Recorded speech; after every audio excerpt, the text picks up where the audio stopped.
Hello viewers, welcome to IT System Admin and Information Technology Learning tutorial channel for you.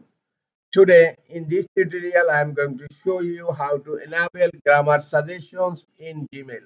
Sometimes it becomes very important for you, so don't forget to watch full video. To enable grammar suggestions in Gmail, go to your Gmail account and click on gear icon on upper right corner. It's called settings. Click on settings and then click on see all settings, click on general tab and then scroll down. Here you will find grammar, and now grammar suggestion is turned on.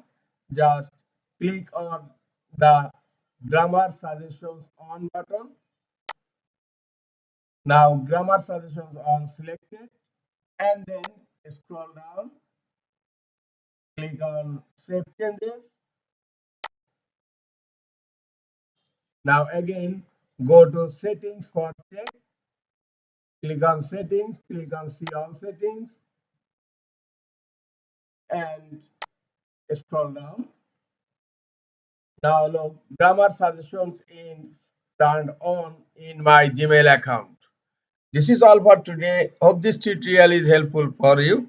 Keep watching for next tutorial. Thank you very much.